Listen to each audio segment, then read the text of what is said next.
Ang pagmamahal sa ating kapwa ay ating isipin. Ngunit dakila ang Diyos. Una niya tayong minahal bago natin siya minahal. Ang pag-ibig ng Diyos ay araw-araw, oras-oras, minuto at segundong ipinadadaman niya sa pamamagitan ng kanyang mga salita. Purihin natin ang Diyos sa oras na ito.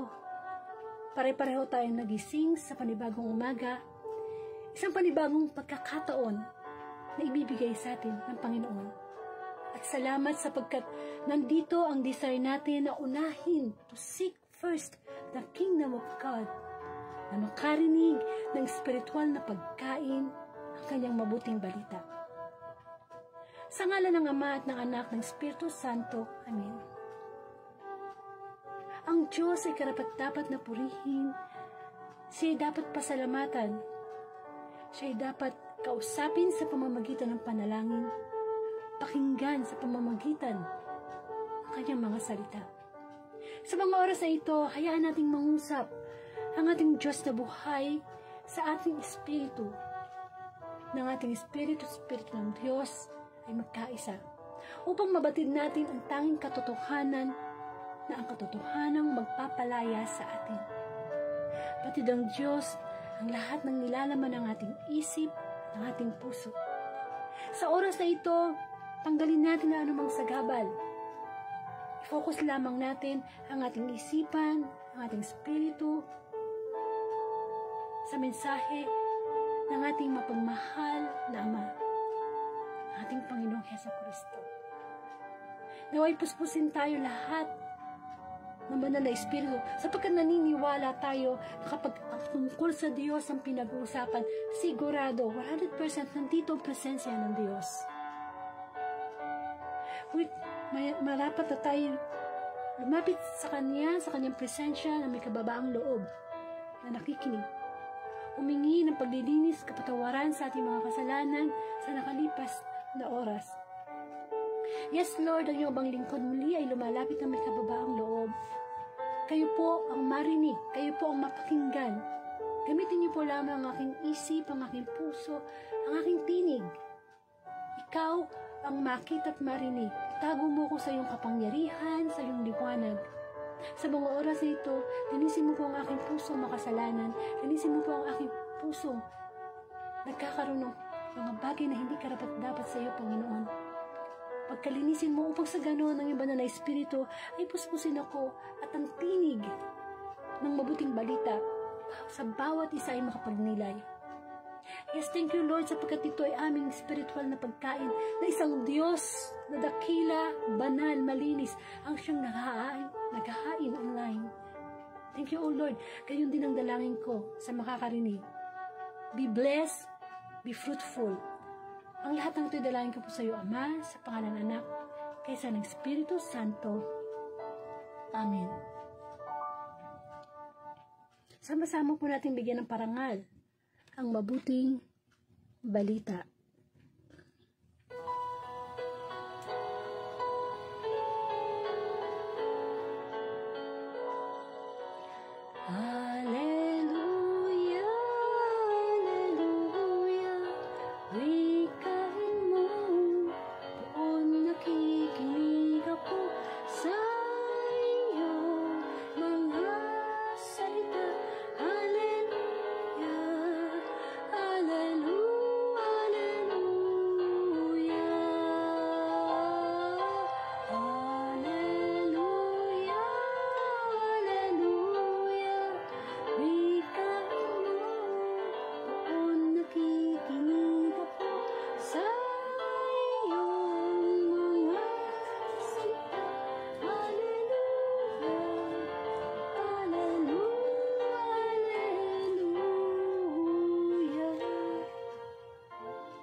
The Lord be with you, and also be with you.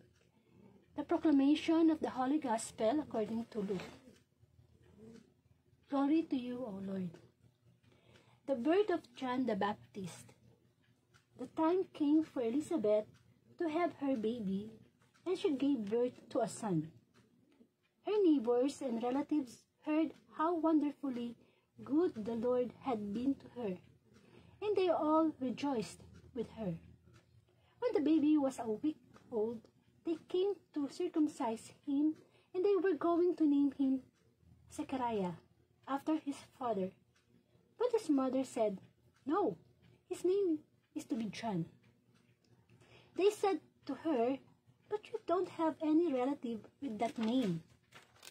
Then they made signs to his father, asking him what name he would like the boy to have. Zechariah asked for a writing pad and wrote, "His name is John." How surprised they all were. At that moment, Zechariah was able to speak again, and he started praising God. The neighbors were all filled with fear, and the news about these things spread through all the hill country of the Judea. Everyone who heard of it thought about it and asked, "What is the child going to be?" For it was plain that the Lord's power was upon him. Sinilang si Juan Bautista. Dumating ang oras ng panganganak ni Elizabeth at nagluwal siya ng isang sanggol na lalaki. Nabalitaan ng kanyang mga kapitbahay at ng mga kamag-anak na siya'y pinagpala ng Panginoon at nakigalak sila sa kanya. Nang ikawalong araw, dumalo sila sa pagtutuli ng sanggol. Zacarias sana ang ipapangalan sa kanya, gaya ng kanyang ama. Ngunit sinabi ng kanyang ina, "Hindi, Juan ay papangalan sa kanya. Subalit wala isa man sa inyong mga kamag-anak ang may ganyang pangalan," wika nila. Kaya hinudyatan nila ang kanyang ama at tinanong kung ano ang ibig niyang itawag sa sanggol. Humingi siya ng masusulatan at sumulat ng ganito, "Juan ang kanyang pangalan," at namangha silang lahat. Pagkadakay, nakapagsalita siya at nagpuri sa Diyos. Natakot ang lahat ng kanilang kapitbahay. Ano pat naging usap-usapan sa buong kabuluhan ng Judea ang mga bagay na ito. Pinagkaisip-isip ito ng lahat ng nakakaalam at ng kanilang tanong, magiging ano nga kaya ang batang ito? Sapagkat maliwanag na sumasa kanya ang Panginoon. Mga kapatid, ang mabuting balita ng Panginoon. Pinupuri ka namin, Panginoong Hesukristo. Amen. So, welcome po sa The Word of God Daily Gospel. Muli, ang layunin ng Facebook Live na ito ay palaganap ang mabuting balita. At course, napakaganda, no? Nasimulan po natin ang ating araw na nakakarinig muna ng salita ng Panginoon. Kumbaga, seek first the kingdom of God, and all things will be added unto you. Yung bang pagising ba, kung kayo ay nakinig kagabi, no, ng Friday Gospel, na isa sa mga mensahe ng Panginoon, yung pagpupuri, yung lagi tayo magpuri sa Panginoon. At sabi nga, ang mensahe is, pagkising mo sa umaga, hindi pa dumidilat ang iyong mata, ay magpuri ka na sa Diyos. Amen? Pwede kang magsabi ng, thank you Lord for another day. O kaya, di ba, sinuggest ko na magpatugtog kayo ng mga worship song or joyful song. Magandang start niya sa umaga nyo, subukan nyo lang. Yung bang pagising sa umaga, di ba, minsan pagkagising natin sa umaga, talaga namang ang hirap pang bumangon, medyo, kasi siyempre natulog tayo na, napahinga lahat yung mga organs natin, yung mga senses natin.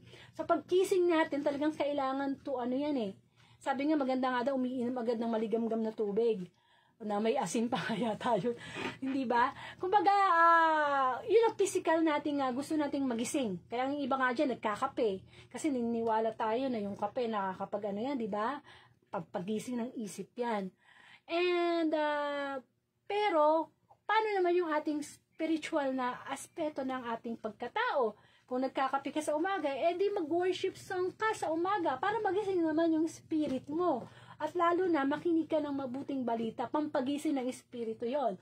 Kasi, hindi tayo pwedeng mabuhay na buhay pisikal, pero patay espiritual. Amen? So, kinakailangan talaga na nilalagay natin sa ating schedule yung pakikinig ng mabuting balita. Kasi nga, tinuturing natin yung spiritual food.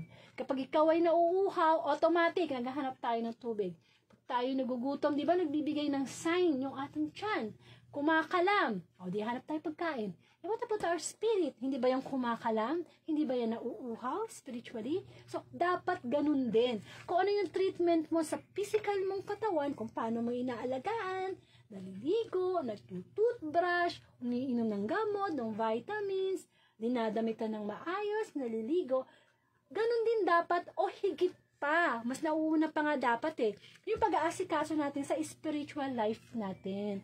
Kasi yung physical life natin, may hangganan yan dito So, dito pa lang sa mundo, dapat alaga na yung ating spiritual life. Kasi, alam naman natin na hindi ito yung totoo nating tahanan. Na ang totoong tahanan dapat natin ay sa langit.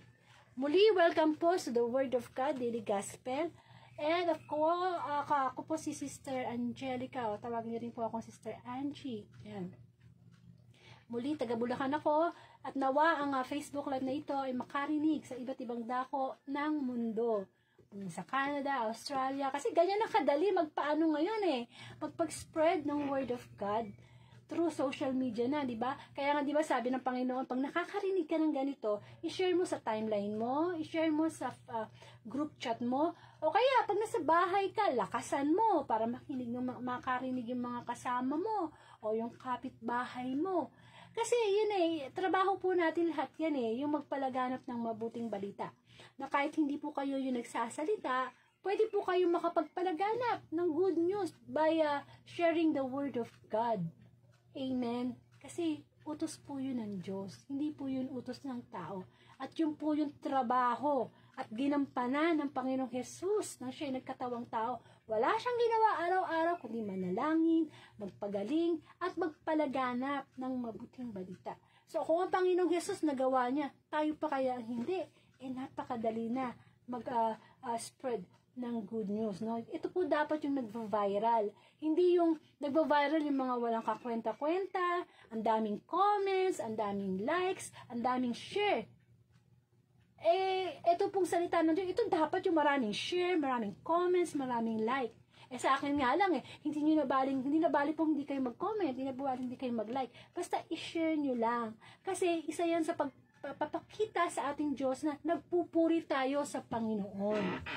Amen. Nawa gamitin tayo ng Diyos sa ganyang mga bagay na pag-share ng pag-ibig ng Diyos sa ating mga Facebook friends. Malay mo, may Facebook friends ka na gusto nang magpakamatay, nalulungkot, pag narinig niya ang gospel, may enlight yung kanyang isipan. And of course, ito po, no, nakakailang simbang gabi na ba kayo? Dami na ba? Ako hindi ako nakapagsimbang gabi kasi ewan ko, no. Pero noon nakakapagsimbang gabi ako. But anyway, sa mga nagsimbang gabi, ano po ba talagang reason nyo? Bakit po kayo nagsisimbang gabi? Meron, di ba? Sabi nga magsisyam-syam. Kasi meron ba kayong hinihiling sa Diyos? Sigurado meron yan. But of course, mas focus po tayo sa reason bakit tayo nagsisimbang gabi. Bakit tayo nagsimba? O kung hindi naman tayo nakapagsimbang gabi, kailangan mag-focus tayo, ano ba yung dahilan kung bakit isinilang ang Panginoong Hesus. Kasi meron po talagang totoong meaning ang Christmas. Yun dapat ang mas binibigyan po natin atensyon. Yung totoong meaning. Hindi yan yung paramihan ng regalo, magagandang damit, masasarap na pagkain. Of course, second na lang yan. Masarap naman talaga mag-celebrate, diba? Pag may pagkain, may bagong damit. But of course, we have to know the main reason. Bakit may Christmas? Kaya nga Christmas, it is Christmas, Christ. Christ, diba? Kristo. Mas, tayo, masa. Na si Kristo at ang masa magkaisa sa kanyang pagsila. Amen. So, ito po nga yung binasa po natin tungkol sa pagsilang ni Juan Bautista. Isa rin to sa magandang pagnilayan. Kasi po, sa mga nakaraang gospel, sa mga nakalipas na araw, yung pagsilang ng Panginoong Hesus, yung pagbubuntis ng mga nanay nila, di ba? Yun po yung gospel eh. Pero ngayon po, itungkol naman sa the birth of John the Baptist. Muli, si John the Baptist ay, isa siyang propeta. Isa siyang pinsan ni Jesus Christ. At siya ay talagang napakabanal, napakamasunurin. Pag sinabi mong sana all, nasa kanya na.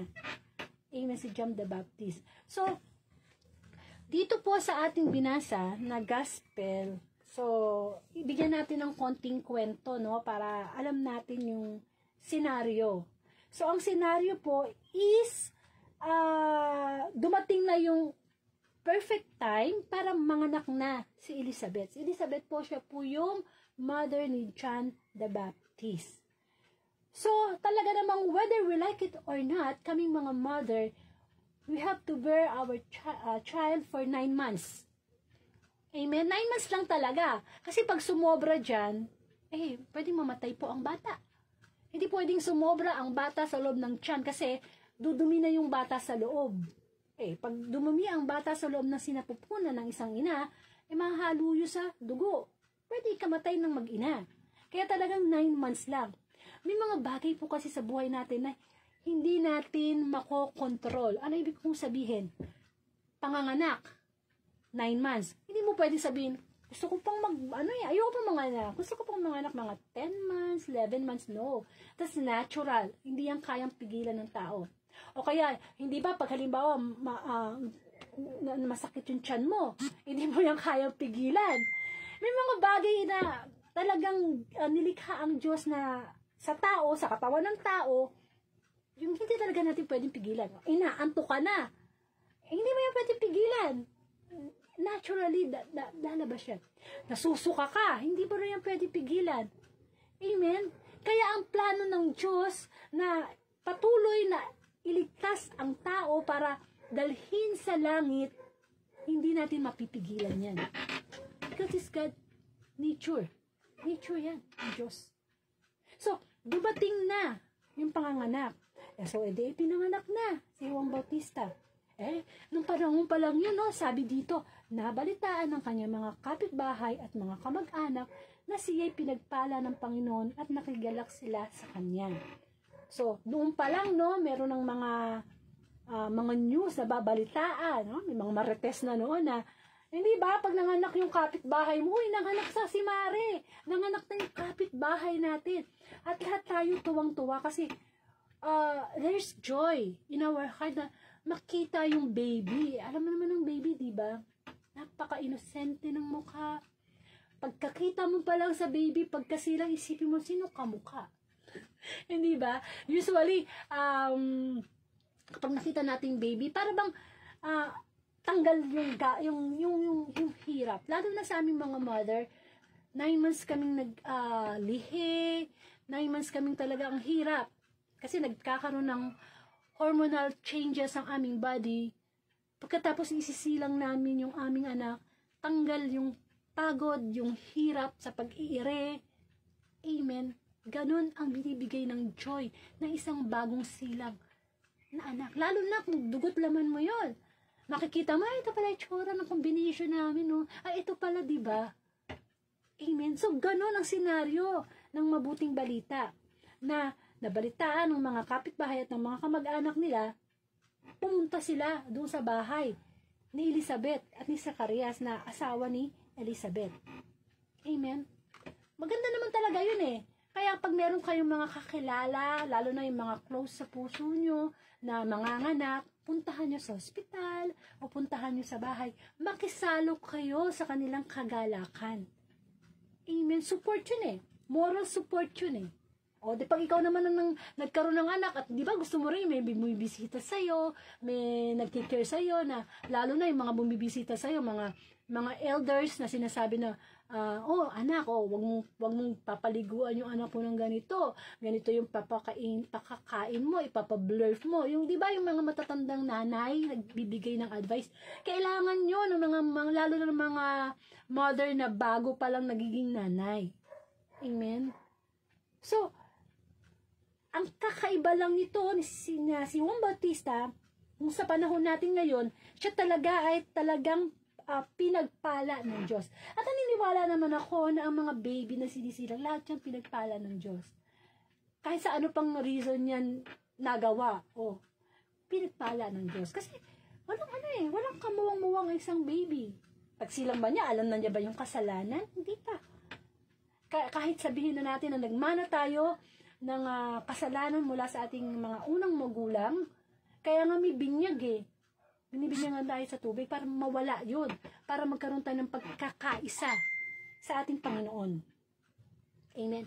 At noon sa panahon nila, pagka ang baby ay nasa 8 araw na, ito'y tinutuli o sinicircumcise. Amen. At eto na, dito na sila nagkatalo-talo. Ano ba ang ibibigay na pangalan? O tayo nga pinaplano pa lang yung baby, may pangalan na eh. Hindi ba? Kasi napakahalaga ng pangalan sa isang tao. Napakahalaga. Kaya pag magbibigay kayo ng pangalan sa mga baby nyo, sa mga anak nyo, make sure na maganda ang meaning.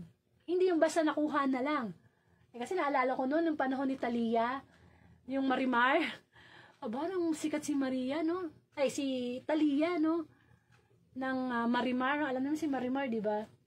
Ay, ang daming Talia na ipinangalan. Nung sikat sila Nora, sila Boyet, sila Sharon Cuneta, hindi ba, pinapangalan. Pero ang pinakamagandang pangalan na pwede nating ibigay sa ating mga anak ay yung pangalan ng mga santo. Sa ating Catholic faith, maganda yun. Kasi may mga feast day ni Saint Teresa, diba, San Lorenzo Ruiz, may mga meaning yun, yung maganda. Huwag nyo na masyadong i-compare sa pangalan nyo. Diba? O huwag karoon ng combination. Kasi may meaning eh. Tingnan nyo si Jesus Christ. Hindi ba nung nagpakita si Anghel Gabriel kay Maria, anong sabi niya? Ang ipapangalan mo dyan, Emmanuel. So, ano ibig sabihin ng Emmanuel? God is with us. At nung nagkaroon ako ng anak na lalaki, yan yung pinangalan ko, Emmanuel. God is with us. Ibig sabihin, nasa sa kanya lagi ang Diyos. Okay? Ang anak ko ngayon, mabait. Kasi lagi nasa sa kanya ang Diyos. Kaya may meaning, di ba? Ako nga, nagpapasalamat ako. Ang pinangalan sa akin ng nanay ko, Angelica. Ibig sabihin pala na Angelica, God's messenger. Tagapaghatid ng mabuting balita. Amen. Huwag tayo basta-basta kukuha ng pangalan na walang kabuluhan. Kasi yung pangalan na yan, dadalhin niya yan mula sa pagsilang niya hanggang sa kamatayan niya. Sa lapida niya, nakalagay ang pangalan na yan. Kung yung ibinigay mo yung pangalan, walang kakwenta-kwenta, baka mamay pagtawanan pa siya ng tao, mabuli pa siya, kailangan ibinibigay mo yung pangalan na may spiritual na kahulugan. Amen?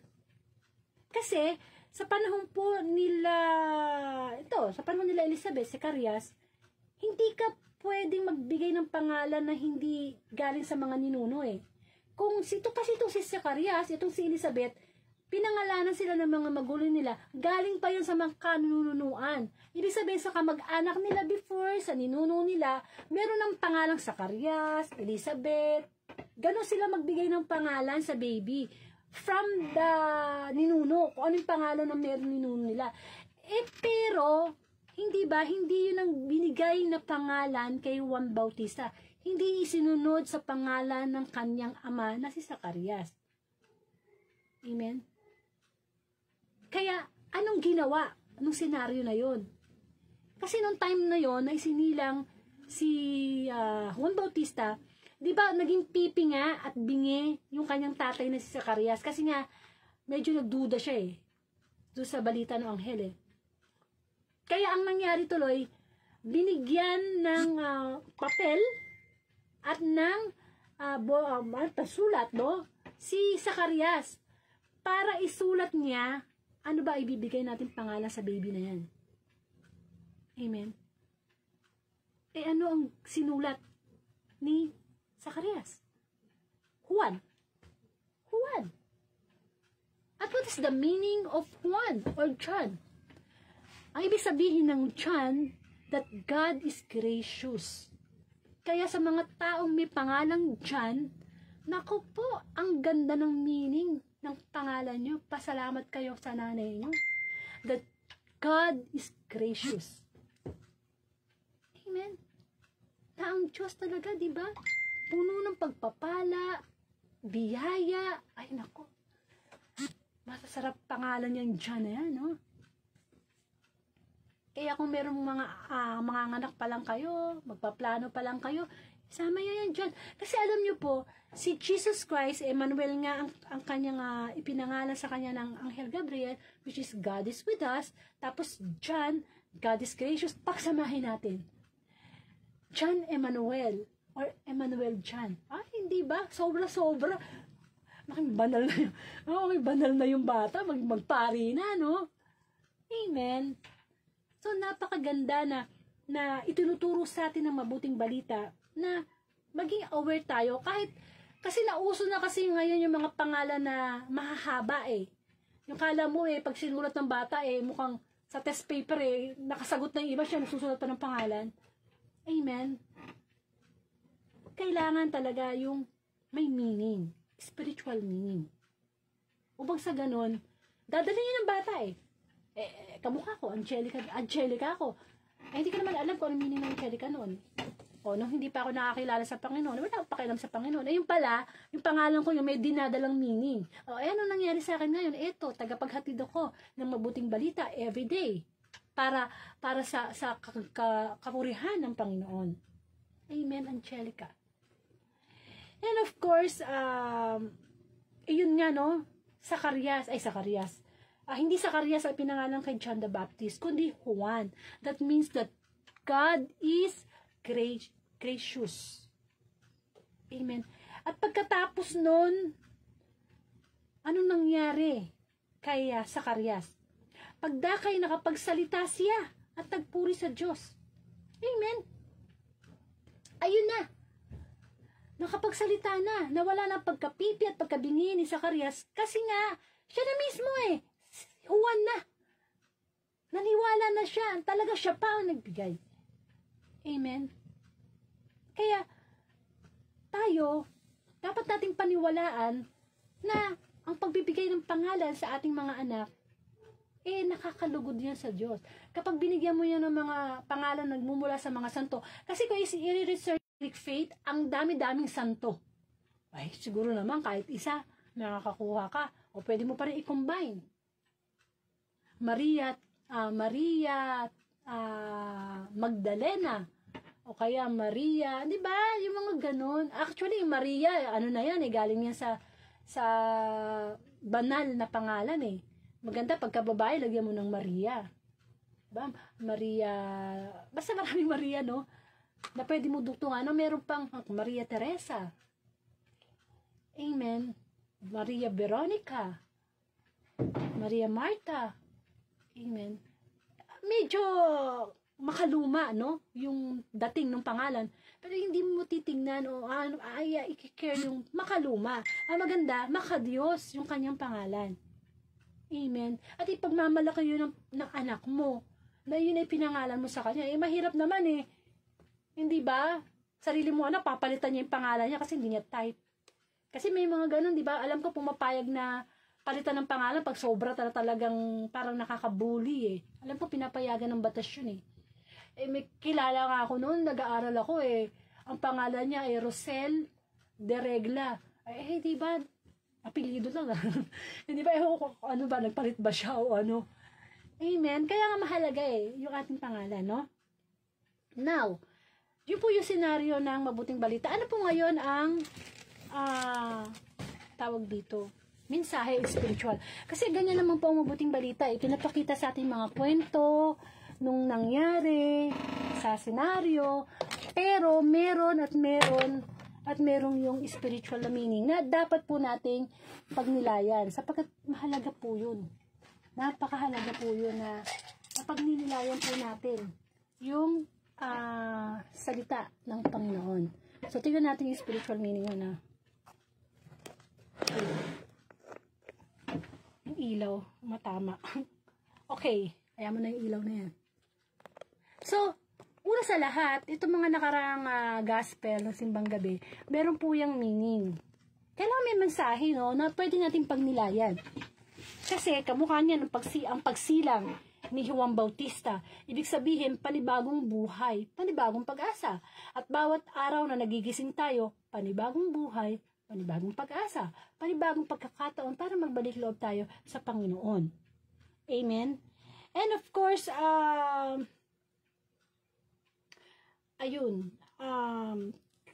dapat tayong maglingkod sa Diyos. Sa paanong paraan? Marami na namang form ng paglilingkod Hindi lang naman yung dahil sa magiging pari ka, madre ka, preacher ka, hindi. Yung gumawa ka ng kabutihan sa iyong kapwa is one of the form ng paglilingkod. Mas maganda pa nga, di ba, pag halimbawa sa isang samahan, halimbawa sa charismatic, wag nating tawagin na Catholic leader or cell group leader or di ba, ginagamit natin yung word na leader. Kapag halimbawa merong namumuno sa isang samahan tungkol sa Diyos, siguro mas magandang gamitin yung cell group servant, ministry servant. Kasi ang servant, siya ang naglilingkod. Amen? Kamukha ng Panginoong Yesus. Jesus Christ was a servant. Amen? Bababang kalooban. Kaya ganun, no? So, ito po si Juan Bautista. Isinilang siya para maging servant ng mabuting balita. Amen? Kasi, itong pagsilang ni Jesus Christ at saka ni John the Baptist, meron yung pagkakahawig Pareho silang isinilang dito sa mundo para to serve us. To serve us. Paglingkuran tayo. To spread the gospel. To show what's the meaning of humility. Pareho sila Isa lang siguro ang nagkaiba sa kanila. Ano yon? Na si Jesus Christ, naging servant siya, pero after nung mabuhay siya muli, di ba, namatay siya, nabuhay siya muli, ang tingin natin sa kanya talaga is, siya naman ang iserve natin. Siya naman ang paglingkuran natin. Siya naman ang sundin natin. Unlike John the Baptist, talagang pure servant siya. Yung bang may kakayanan siya sa buhay, pero tinalikuran niya yung kanyang kayamanan, yung kanyang buhay, just to serve the gospel. Amen? Masyadong humble si John the Baptist. Talagang sumasa kanya ang Panginoon. So, ano yung matututunan natin sa gospel ngayon na pwede nating pagnilayan? Tatlo yun Tatlo, no? Una. Doon sa mga nakaraang gospel, merong mga usapan.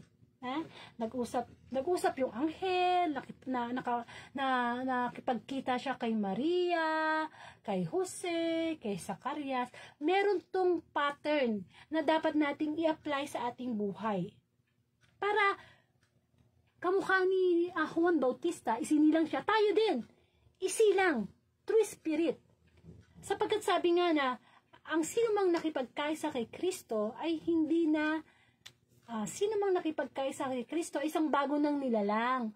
Wala na yung dati niyang pagkatao, siya'y bago na. Of course, same yung pangalan niya, same yung birthday niya, same yung itsura niya. Pero since nagbalik tayo loob sa Diyos, naiiba, bagong nilalang na. At yun dapat tayo isilang. Hindi lang tayo dapat makontento na nabinyagan tayo sa Holy Spirit. Kailangan nakukontento di tayo na bininyagan tayo hindi pa, wag pala tayo makukontento na bininyagan lang tayo sa tubig, yung sa binyag.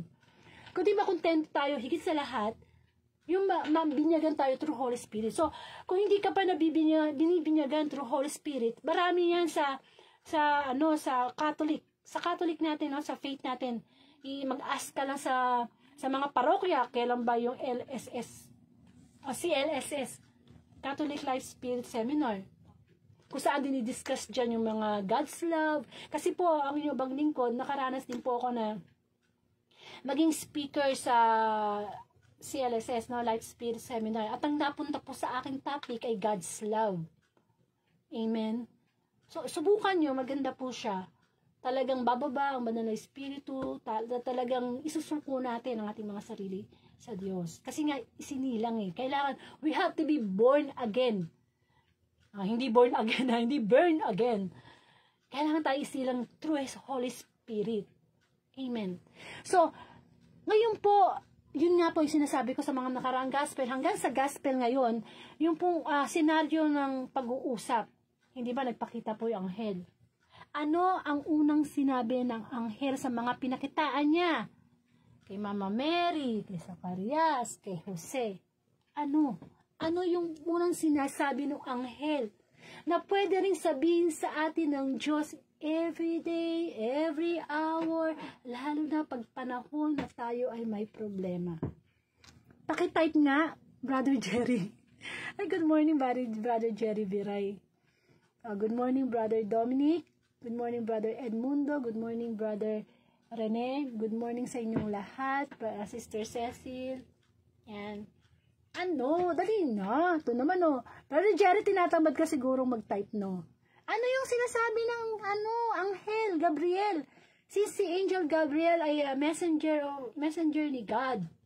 Ito po kasi dapat na matandaan natin, Pagsamasamahin na natin yung mga mensahe ng Diyos sa mga nakaraang araw sa simbang gabi hanggang sa oras na ito. Ano ba, magpapagikas ba ako? Para sumagot kayo? O natutulog pa kayo? Okay. Ito po ang gustong sabihin ng Diyos. Na sinabi na anghel sa mga tatlong karakter ng mga nakaraang gospel. Ayaw magsalita.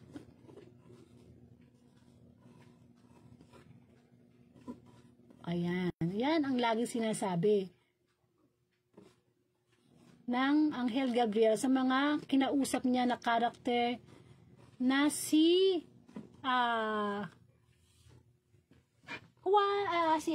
Maria, si Zacarias, si Jose. Huwag kang matakot. Amen.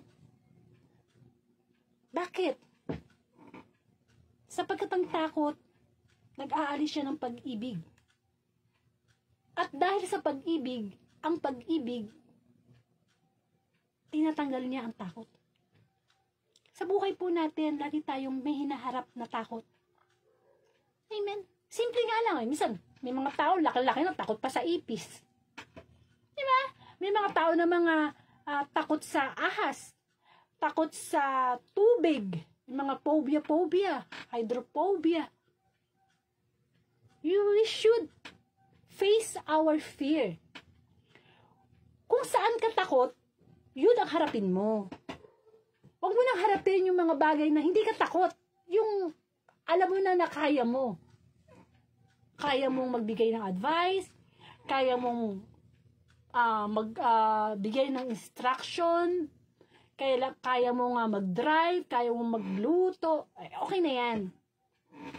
But we have to face our fear. Bakit? Kasi pag hindi natin hinarap ang ating takot, gagawin tayong alipin ng ating takot. Gagawin ng takot, siya yung magiging master natin. Ano ba yung master? Sinusunod. Takot ako dyan ayoko nga Ayoko nga sumakay sa elevator na mag-isa. Natatakot ako, masikip ang pakiramdam ko sino ang naging master? Di yung takot sa pagsakay sa elevator na mag-isa, inuutusan tayo na huwag kang sumakay kasi nakakatakot. Tayo naman, nagiging servant nun, sinusunod natin. Kasi whatever na inilagay natin sa ating isipan, nagsisend yan yung brain natin nagsisend yan sa mga senses natin. Amen? Try mo lang. Try mo muna sa maliit na bagay. Kasi minsan, mahirap naman talagang gawin ng isang malaking bagay kung hindi ka muna magsisimula sa isa. Kamukha ko, ano bang takot ko noon? Ano bang takot ko? Dati, takot ako na sa mga simpleng bagay lang, no? Saan ba akong takot? Dati, takot ako sa daga.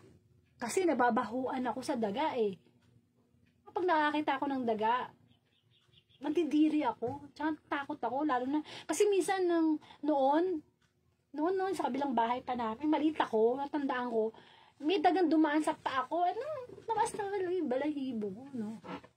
Pero nung nakilala ko ang Diyos, tinuturuan tayo ng Diyos na to face our fear. Huwag tayong matakot, daga lang yan. Ang laki-laki mo na takot ka pa sa ipis. Di ba may mga ganun tao, takot sa ipis. Takot sa aso, takot sa, ang daming takot.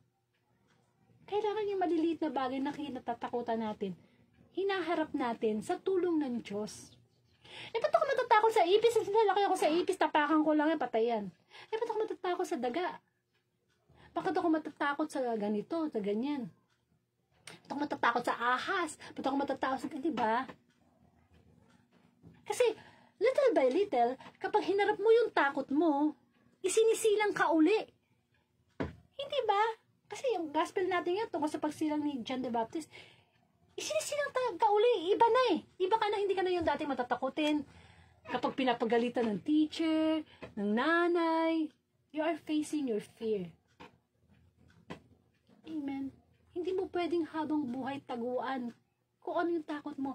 Hindi habang buhay, pwede kang magkaroon ng self-pity, ng depression. You have to face it.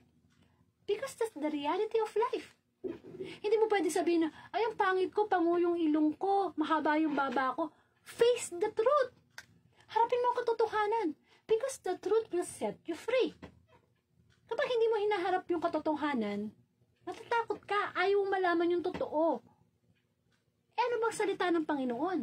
Ang salita ng Diyos ay nagpapalaya sa atin. Mula sa kadiliman, dadalhin tayo sa liwanag. Kaya we have to face our fear.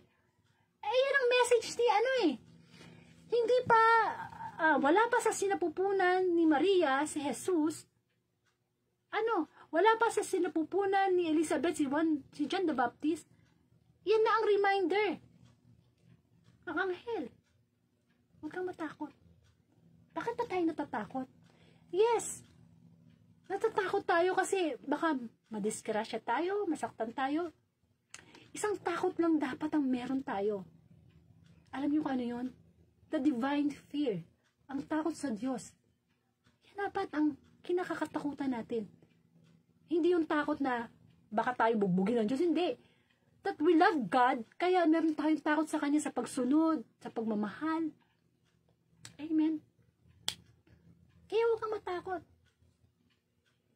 Meron kang mga sasakyan, takot kang mag-drive kasi baka mamaya makasagasa ka, makabangga ka. Face your fear. Now, you have the opportunity to drive. Gawin mo. Of course, ipanalangin mo, magdasal ka. Amen. Sabi nga, ang pag-ibig ang nagkakapagpaalis ng kahit anong klaseng takot. At ang takot, galing yan sa demonyo. Tinatakot tayo. Huwag ka na magkinig dyan. Boring yan. Ay, mag-ano ka na lang. Manood ka na lang kung ano-ano. Magsugal ka na lang. Hindi ba? Tinatakot tayo. Huwag ka na dyan, makasalanan ka eh. Huwag ka na dyan.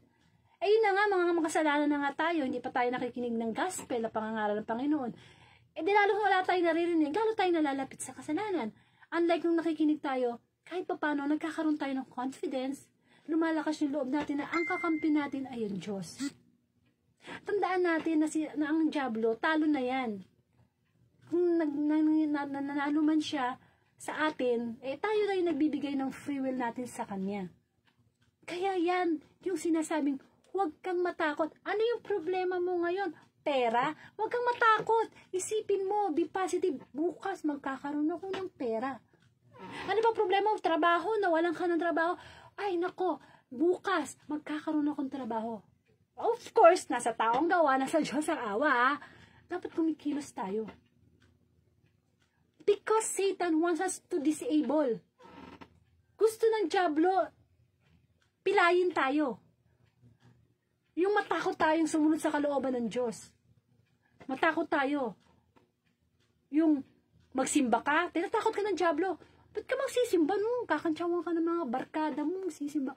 Ay, bakit ka maglilingkod na lector, commentator, lay minister sa simbahan? Naku, tatakutin ka ng Diablo. Kakantsawan ka ng mga kakilala mo. Sasabihin niya na, ayan ha, serve ka kay Lord, di mo na kami sinasamahan dito pagkainuman ha, pag may mga ano gano'n, di ba? Kasi dalawa lang naman yung pagpipilian natin, matakot o hindi matakot. Ba't ba pipiliin matakot? Ano mapapala mo dun? Hindi ba? Kung makakapagpahaba nga lang ng buhay, di ba, sabi, yung pagwo-worry, sige, mag-worry na tayo lahat. Kasi once na pumasok yung takot sa puso natin, nandiyan na yung worries, nandiyan na yung walang kapayapaan, nandiyan na yung nalilito, nandiyan na yung isip ng isip. But God is assuring us, huwag kang matakot na pagtagumpayan na ng Panginoong Hesus eh. Kung ano man yung problema natin ngayon, napagtagumpayan na ng Panginoong Hesus. Alam na niya yung problema mo. Pero paano niya sinusolve yun? Through the Word of God. Tinukso siya ng 3 beses sa ilang. Anong lagi niya sinasabi sa Diablo? Diablo, di ba? O sige nga. Kung anak ka ng Diyos, gawin mong tinapay yung mga bato. Kung anak ka ng Diyos, sige, talon-talon niya sa mataas sa tuktok ng bundok, sasaluin ka ng mga anghel. Kung anak ka ng Diyos, sige, ayan o, lahat ng kayamanin, bibigay ko sa'yo, sambahin mo lang ako. Pero isa lang, ang sinagot ng Panginoong Hesus, nasusulat. Kaya dapat tayo, nabibinian tayo ng salita ng Diyos everyday. Kasi yun ang panlaban natin eh. Na kapag sinabi ng Diablo na tinatakot tayo na, gumanti ka. Ginawan ka ng masama niya, gumanti ka. Ay, alam naman natin ang salita ng Diyos eh. Hindi nga. Sabi nga ng Panginoon, ipanalangin ng kaaway, ipagdasal, patawarin. Hindi ka matatakot na magpatawad, hindi ka matatakot na tumulong sa iyong kapwa, kasi nga, alam natin na yung takot ang magpapalayo sa atin sa Panginoon. Ang takot ay isang virus, parang coronavirus. Kapag hindi natin napigilan, tayo ang lalamunin. Parang ketong, na kapag nagsisimula pa lang sa tampo, inis, hanggang sa, yun na, masama na ng loob, nagagalit na, at hanggang mapuot na. Kaya kailangan, huwag tayong matakot. Umpisahan natin yan sa maliit. Kung halimbawa, adik ka sa sigarilyo, umpisahan mo sa maliit. Kung nakakatatlong stick ka isang araw, bawasan mo, gawin mong 2. Huwag kang matakot. Sayang yung pera. Sana itinulong mo na lang sa kapwa. Kasi alam natin na mayroong epekto ang sigarilyo sa ating katawan. Because our body is a temple of the Holy Spirit. Amen. Yung banta pa nga, dapat imbis na matakot ka, lumalaban ka. At ang paglaban natin, hindi yung tayo lang mag-isa. Because we cannot fight our weaknesses as a human. Because we are in the battle between the good and the evil. We are in a spiritual battle every day. Kaya kailangan pag lumalaban tayo, kasama natin ang kapuspusan ng banal na espiritu. Dahil kung tayo lang, likas tayong makasalanan, likas tayong makalaman.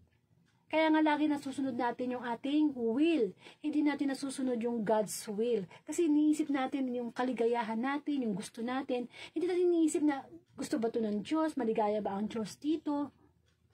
Diba? Kaya kailangan, huwag tayong matakot. Parang sa ganon, maging kamukha tayo ni John the Baptist, isinilang na may purpose sa mundo. Ano ba talagang purpose sa mundo? Bakit tayo sinilang? Ayun, nag-exist lang tayo ng ganito, mabubuhay ng ganon, mamamatay ng ganito. We have to know na ang first job natin should be to serve God. Yan ang una nating trabaho. To serve God. Siya dapat yung una natin pinaglilingkuran. Saka na lang yung pamilya, yung kaibigan, di ba? Huwag kang matakot. Tandaan niyo yan, ha? Every year na nagkakaroon ng gospel, lalo na ngayon pag gayong December, laging kay San Lucas nakafocus yung mabuting balita. At yun nga, no, ilang beses na sinasabi na kapag nagpapakita, huwag kang matakot. O kamukha ngayon, sa panahon natin, nakakarinig tayo ng mga gospel everyday. Dapat ba tayong matakot kung tinatamaan tayo ng gospel?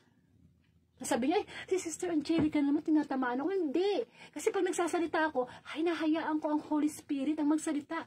Instrument lang ako. Hindi ako si Angelica. Kasi kung ako lang yung Angelica, ako yung likas na makasalanan. So, kaya nga humihingi ako ng paggabay ng Panginoon.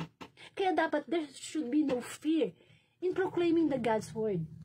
Amen. So, kung huwag kang matakot, upang sa ganon, maisilang tayo as new creation. Kamukha ni Juan Bautista, a new creation na maglingkod sa Panginoon. At hindi tayo makapaglilingkod sa Diyos at hindi tayo makakasunod sa kanyang mga utos kung tayo ay nagdadala ng takot. Kung baga sa nagdadalang tao, nagdadalang takot tayo. At mahirap yun. Mahirap yun. Dahil pag sinilang yung takot na yun, dadami pa yun, dadami. Mahahawa mo pa yung asawa mo, yung anak mo.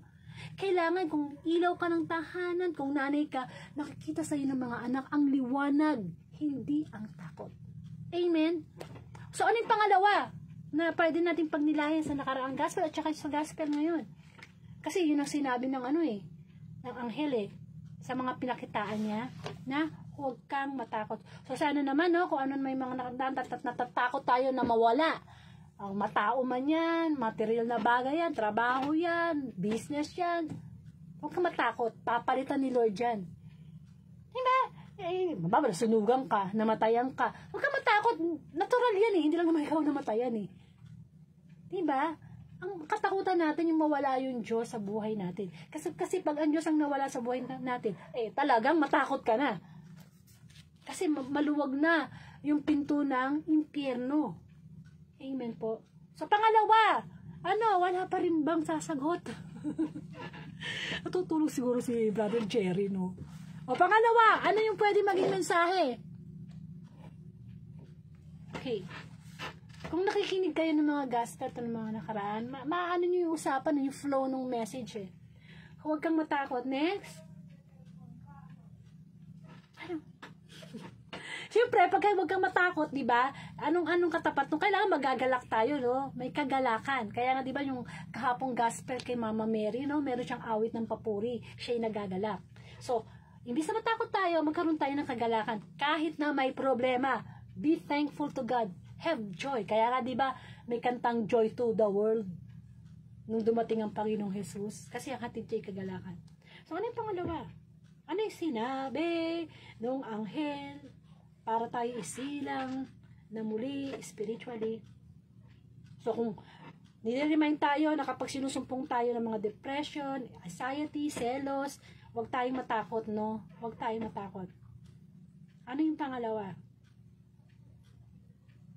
Hindi nyo alam yung pangalawa. Sabi ko nakikinig. Okay, ano pa sinabi ng anghel? Makinig ka. Ayan.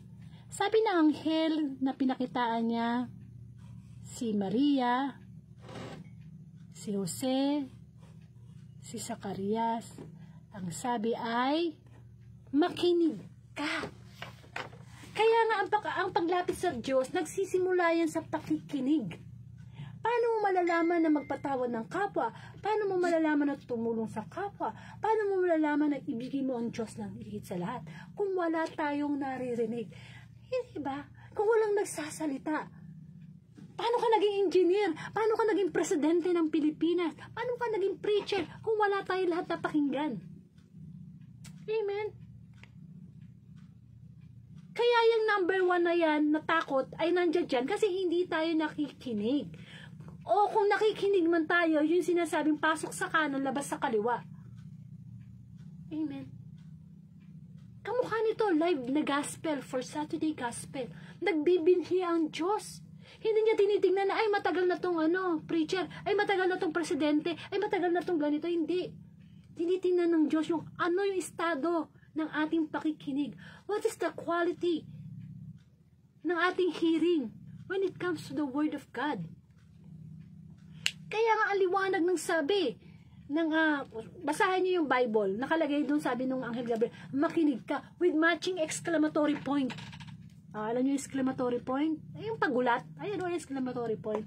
Pag gumagamit na ng ganyan, exclamatory point, ibig sabihin, madiin ang mensahe. Pakinggan mo mabuti. Makinig ang may pandinig. Nagkukulang tayo sa pakikinig.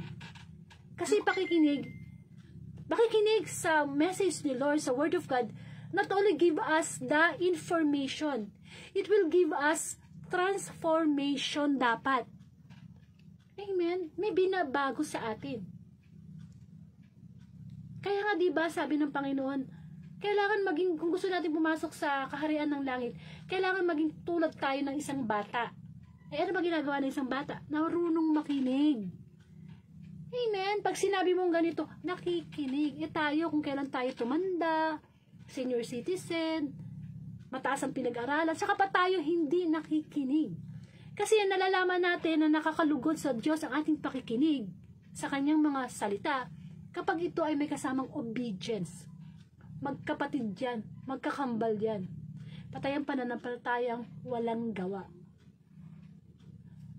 It's nice na nakinig ka, and then, sa buhay mo, and then ibahagi mo sa iba.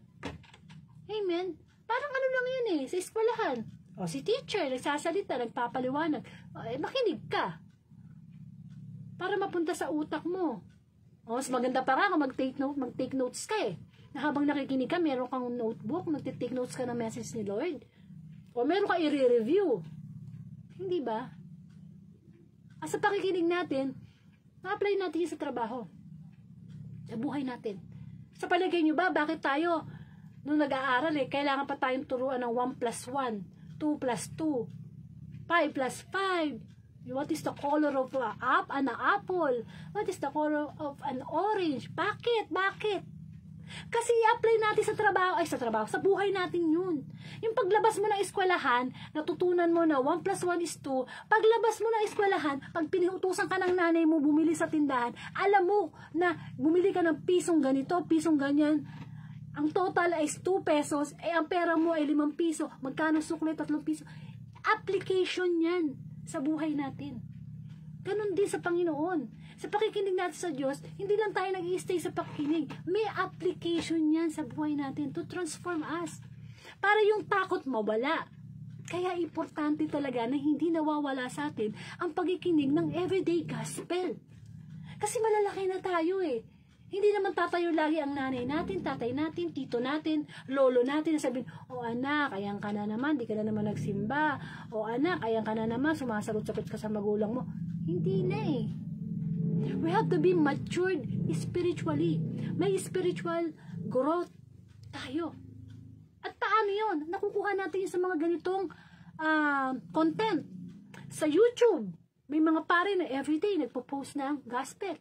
Ito, sa Facebook, libreng-libre, walang babayaran, hindi ka mamamasahe, hindi ka magdusot pa ng magandang damit, kahit saan ka nag-aalmusal ka ngayon, nakahiga ka, nasa jeep ka, you can hear the Word of God, priceless, pero meaningful. May matutunan tayo, ipinupukpok sa atin ng Diyos, na hindi mo na naman ginawa yan, di ba? Kasi mahal tayo ng Diyos binigay na nga niya ang Panginoong Jesus Para tayo makalapit sa ating Ama. Which is ingit-ingit ang diablo, di siya makalapit sa Ama Because of his pride. Amen. O yung pa nga pala isa, bakit tayo nagkakaroon takot? Because of our pride. Ay, sasabihin ng iba, sasabihin ni ganito. Yung mga maglilingkod ka na sa Diyos, iniisip mo pa yung sasabihin ng iba. Our pride. Yan lagi ang target ng Diablo, yung ating pride. Kahit gano'n ka kayaman, katalino, we should handle our pride sa pamamagitan ng pagbababa ng to. Kaya tayo may pagmamayabang sa Panginoon. So, makinig ka. Makinig ako sa mensahe ng Diyos. Kasi mahal tayo ng Diyos. Siya na yung nangangaral sa atin ng paulit-ulit. Kasi paulit-ulit din tayong nagkakasala. Because of our will. Because we are not following God's will. Kasi hindi naman lahat na nagsasabing Panginoon, Panginoon ay papasok sa langit. Kundi yun lang sumusunod sa kalooban ng Diyos. Amen. Sometimes may mga bagay tayong gustong-gusto natin. Pangarap natin. But we have to surrender it to God. Para matupad ang kanyang kalooban. Like what Jesus did. He was the Son of God. Pero anong ginawa niya? He gave up everything. Just for us, the sinners. Amen. Kasi nakinig siya sa Ama, sa Father. In heaven. Yes, Lord. Yes, Father. That's your will. I will do it. Amen. Kaya ko yung spiritual life natin, napakababa ng percentage. Talagang hindi tayo makikinig. Ang ingay kaya ng mundo. Ang ingay ng mundo, social media lang. Ang ingay-ingay na eh. Hindi ba? May mga taong nagpapakamatay. Amen. So we should listen to the Word of God every day. Kasi pag hindi natin ginawa yan, pagbukas mo pa lang ng TV, bad news na. Ang dami na nagtaasan, ang dami na nagpakamatay, ang dami ng giyera sa ibang mundo. Yung good news, ituring natin yung pampaano, kalma. Ay nako, sige, mahirap ang buhay. Pero good news, no? Sinabi ni Lord, huwag ako mawawala ng pag-asa. Amen. At ano yung pangatlo? Bilisan ko na, taglolobat na yung cellphone ko. Amen, at may lakad pa ako. Ano ang pangatlo? Okay, ano kaya yung pangatlo, no? So, tandaan niyo na, sinabi ng mga anghel na huwag kang matakot, makinig ka. And of course, ito yung pinakamahalaga, yung pangatlo. O sige, hindi na ako magpapahula. Ang pangatlo, ito yung pinakamaganda. Nagsalita ang anghel Gabriel kila Maria, Jose, kay Zacarias na huwag matakot, na makinig ka. Ano ngayon ang sagot nitong mga tatlo? Lalo na si Maria. Kaya nga, naisilang niya, di ba, ang Panginoong Yesus. Ano yung pangatlo na sinagot? Kasi yung una at pangalawa, yun yung sinabi ng anghel na dapat natin gagawin. Lalo na kung nakakaharap tayo sa mga problema natin sa buhay. Yes, mangyari nawa ang iyong sinabi. Okay? Mangyari nawa ang iyong sinabi. Medyo mahaba yun, no? Susulat ko. Sandali, ako kunin ka. Diba? Sa English, ano yun? Mangyari. Yan yung ano sinabi ni Maria sa Anghel Gabriel pagkatapos sabihin ni Anghel Gabriel yung mga mangyayari sa kanya. Kasi syempre naguluhan din si Maria, pero pinaliwanag. Mangyari nawa ang iyong sinabi. Ang iyong sinabi. So, yun to. Ano ba sinabi nung Anghel Gabriel? Huwag kang matakot, makinig ka. Ano sagot ni Maria at the end ng kanilang conversation? Mangyari ang iyong sinabi. Ganyan ba tayo sa Diyos? Amen. Are we saying to God na, Lord, let your will be done. Lord, may sakit ako ngayon, Lord. Nalilikod naman ako sa iyo, Lord. Pero may sakit ako. But let your will be done. Kasi, lahat naman may reason eh. Amen. Lahat may reason. Hindi pwedeng wala. Ayan. Let your will be done, my Lord. Amen. Sa bawat nangyayari sa ating buhay, marami tayong gusto na hindi natin nakakamtan. At lagi nating sabihin, mangyari nawa ang iyong sinabi. Let your will be done. Like what Jesus said. Diba? Doon nung nagdadasal siya sa Garden of Gethsemane, na alam na niya na siya'y paparusahan, papako, alipustahin, duduraan, hampasin. Halos sa pananalangin niya, lumabas na ang dugo as pawis niya. Pero no, sabi niya, alam ko kung mararanasan ko ang lahat ng ito. But, Father, let your will be done. With humility. Amen. Walang problema na darating sa ating buhay na hindi natin kaya. That was God promise sa 1 Corinto. Yung 1 Corinto na yan, talagang nilagay ko na yan sa utak ko eh. Kabisado ko na nga, pati period dyan eh. Unang Corinto chapter 10 verse 13, tandaan nyo yan. Wala pang pagsubok na dumating sa inyo na hindi dinanas ng lahat ng tao. Tapat ang Diyos at hindi niya pahintulot na tayo subukin ng higit sa ating makakaya. Makinig tayo, huwag tayong matakot. Ano man meron, problema, kahit ano pong form of problem yan. Sa health, sa relationship, sa trabaho, kahit ano. Huwag tayong matakot, makinig tayo sa salita ng Panginoon. Hayaan nating mangyari ang kalooban ng Diyos. But usually sa problema, doon nga tayo nakakakilala sa Diyos eh. Doon tayo nagbabalik loob sa Diyos eh. Amen? Ang pananampalataya, parang ginto yan. Diba? Dinadalisay para malaman kung talagang totoo. Hindi fake. Sa daming fake news na nangyayari sa mundo, kailangan makakarinig tayo lagi ng salita ng Diyos para alam natin hindi fake yung naririnig natin. Para alam natin na hindi fake yung ating decision. That is connected to God's will. Let His will be done. Kahit maghirap tayo, kahit magdusa tayo, basta importante na sunod natin ang kalooban ng Diyos. Yun ang mahalaga sa buhay. Sapagkat ang salita ng Diyos ay kayamanan. Ang salita ng Diyos ay makapangyarihan. Kaya nga nung sinabi niyang, let there be light, di ba? It was good, sabi ng Ama. Nung meron ng liwanag, nung magkaroon na ng mga hayop, ng tao, it was good. But in the 7th day, nagpahinga ang Diyos. Tayo, magpahinga din tayo sa problema, no, sa kaiisip. The battleground of the demon is our mind, our thoughts. Lalo na kapag nag-iisa tayo. Kaya dapat, kapag nakakaisip tayo ng mga hindi magandang bagay, magdasal tayo, Ama namin. Okay, makinig ka ng mga praises song. Kasi ang dyablo, parang ano yan eh, leon, na naghihintay lang siya ng perfect timing para tayo ay lapangin. Amen. Kasi alam ng dyablo ang kahinaan natin. So, naghihintay lang siya ng proper timing. Pero huwag tayong matakot. Nakakalapit tayo sa Diyos.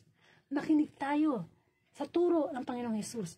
At lagi natin sabihin, nawa ang Panginoon mangyari ang yung sinabi. Ano yung sinabi? Kung ano yung salita ng Diyos. Kung ano yung araw-araw na naririnig natin sa salita ng Diyos. Amen? Yun. Mangyari.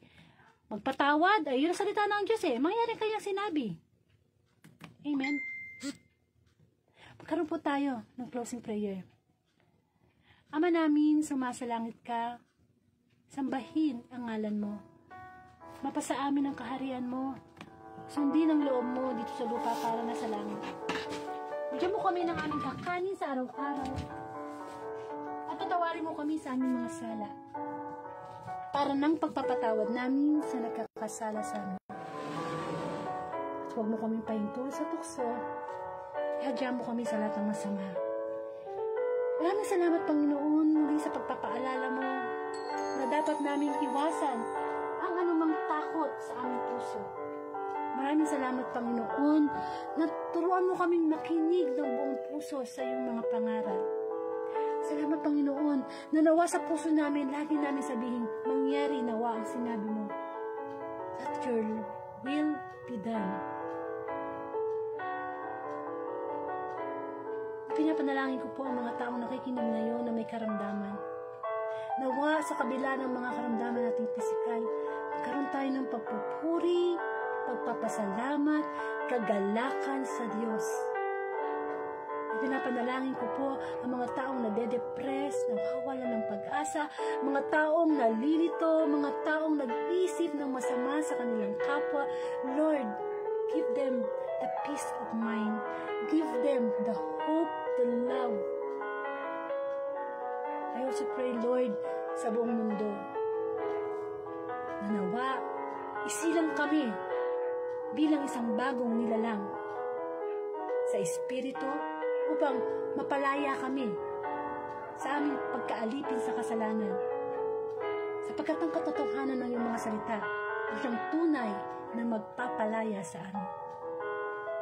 Sa mga oras na ito, ilapit natin sa Diyos yung mga bagay na gusto nating ma-reborn, maisilang uli in spirit, mga kahinaan natin sa bisyo, mga bagay, mga pagkain na bawal, mga dapat tayong isilang muli in spirit, upang sa ganon, the Spirit of God and the Spirit of us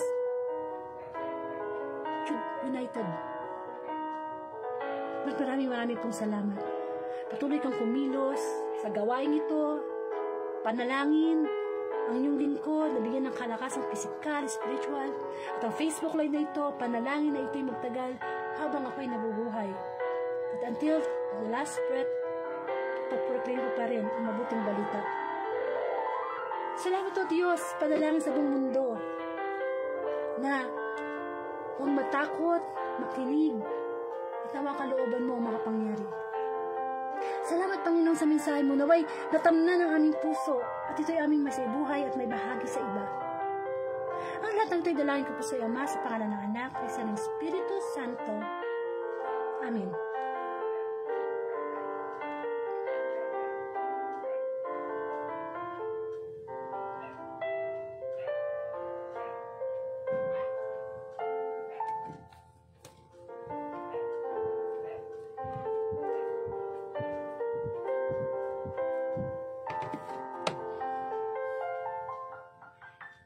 Amen. Purihin ang Panginoon. Maraming salamat sa kanyang mensahe. Muli, huwag matakot, makinig, and let the will of the Lord ang mangyari sa ating buhay. Amen. Muli, naiyahan ko kayo kung hindi nyo naumpisahan ang Saturday Gospel, pwede po kayong manood sa Facebook account ko o sa YouTube channel. And of course, share the daily gospel for the glory of the Lord.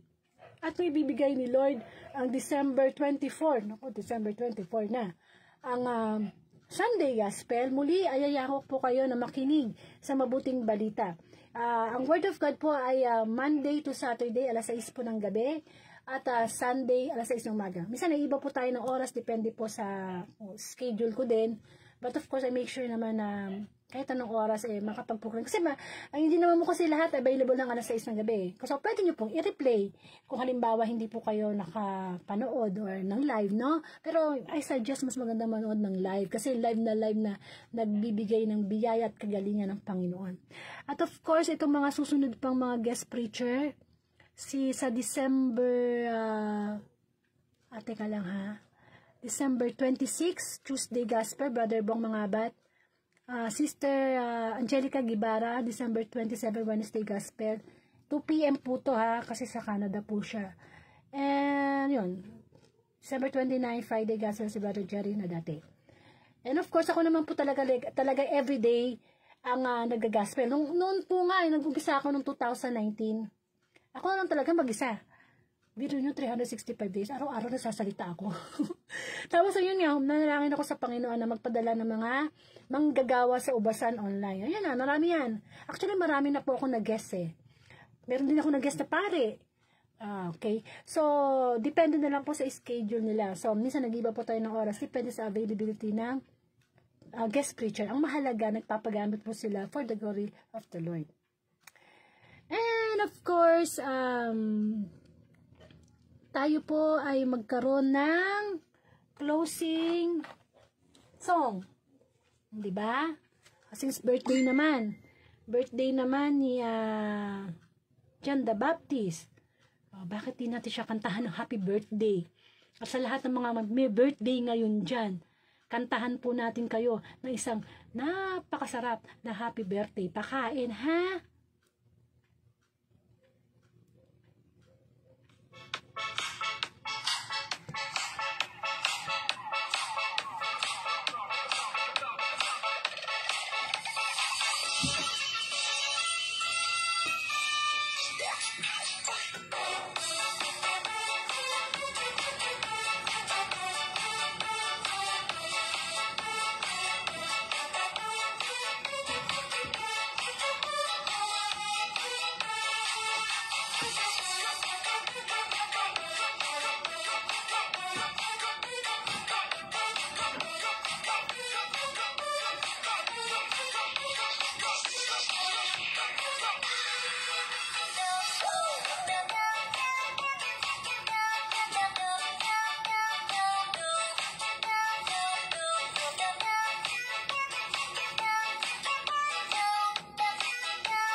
Amen. Happy birthday, John the Baptist. At maraming salamat po. To God be the glory.